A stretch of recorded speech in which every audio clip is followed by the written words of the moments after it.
A'udhu billahi minash shaitanir rajeem. Bismillahir Rahmanir Rahim. This talk is about black magic.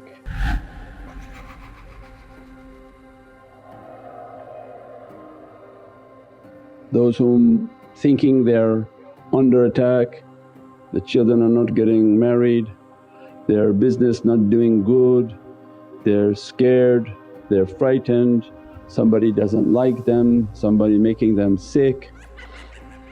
Tariqah comes and teaches us, don't focus on the problem in life. Don't say, why this not happening, why this not coming, why what I'm asking for is not happening, children are not coming out the way I wanted them to be.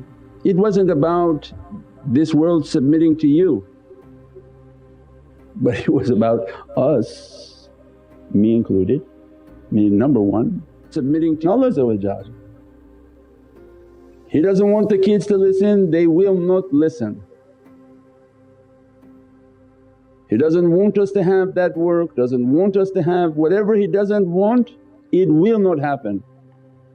And whatever Allah wants, it will happen.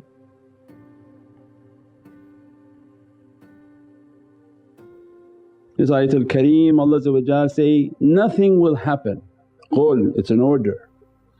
Allah asking Prophet to remind his nation, nothing will befall us, nothing will happen to us except what Allah has decreed for us.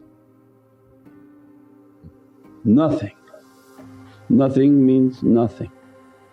Nothing will happen to us except for what Allah has decreed for us.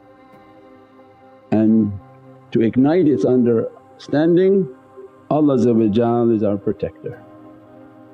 And then Allah tell the believers to put their trust. You should be worried about putting your trust in Allah, not finding the problem and then trying to make a solution for the problem.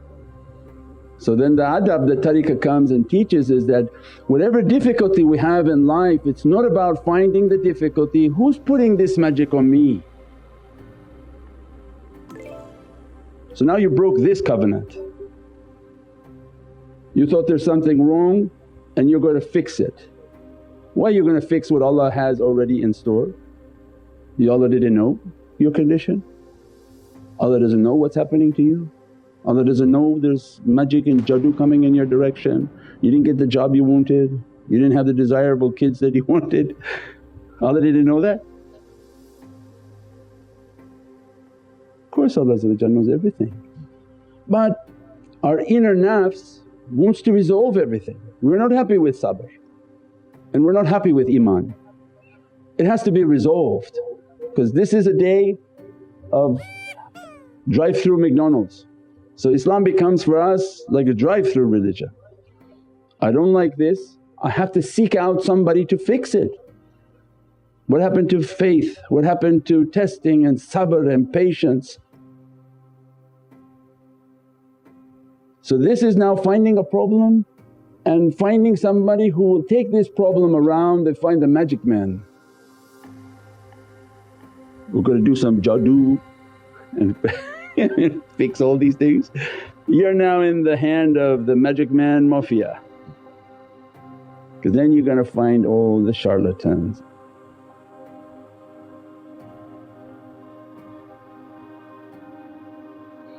As soon as you go to them, they're psychology experts.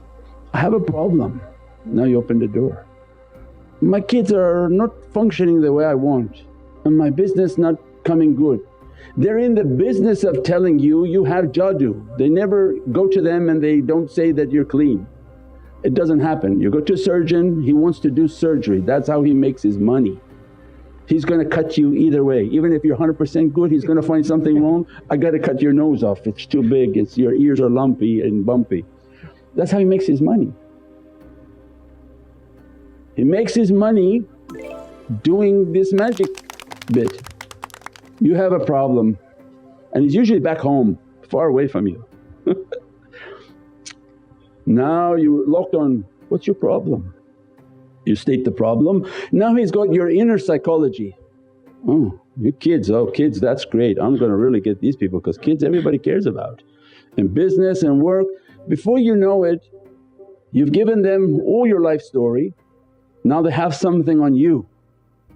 And they have some nefarious energies around them and they begin to send that energy towards you. If you didn't have a problem you are guaranteed to have a problem now because they are also the problem makers, no solution, they don't solve problems. Remind me to say why, because ayat Kareem. Who am I to compete with Allah? If Allah made you sick you're supposed to come to me to be healed? Allah's like, I didn't know that my servant was sick. Or are you renegade? I send him one way, you compete with me a different way. I sent him to you in financial difficulty and you made du'a to enrich him. I sent him with difficulties in his family and you prayed to resolve all their difficulties. You didn't think I know what I wanted for my servant? Ahlul Iman never interfere with Allah's will. They're not here to be ilahi, la ilaha illallah. They're not a minor God to a greater God, they are God's servants and their servanthood is to remind you, submit to Allah. Instead of looking at your opponent and say, okay this is a demon behind this guy, this is from the uncle of that guy, he's doing like this, doing like that. No, you don't need to even know who's doing what because Allah is saying He's doing it. In His kitab and what He has written is already been written. Who can protect you? Who can be your mawla other than Allah? Who can resolve what Allah doesn't want resolved? No one. And anyone who claims is a Dajjali fake understanding and they'll create much more difficulty in your life than benefit.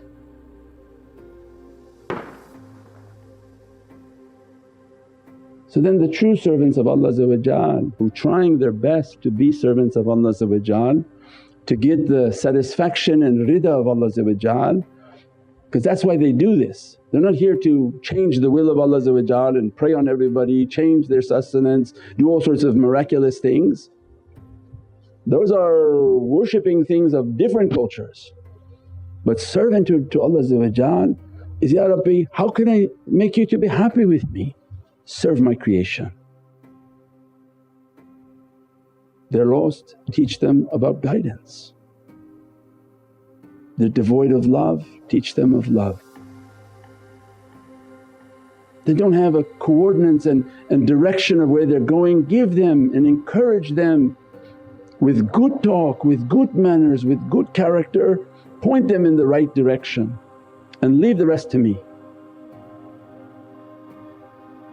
And keep praying for them that my rida and satisfaction to dress them, that their bad characteristic to bring down, Ya Rabbi, so they can feel your coordinates, feel the love that you have for Sayyidina Muhammad. So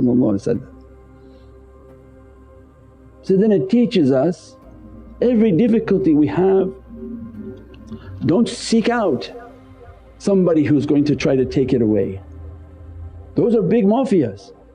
The wealthier you are, the more painful your experience is going to be. Oh, it was a big one, every time we had a problem he would call say, you have to make 300 qurban. And that one he owned a farm, qurban. So when you're talking to him he's making the 300 qurban. Then he sends the meat to be sold in the market. And then he takes the leather from the skin and sends it to a leather shop. Oh,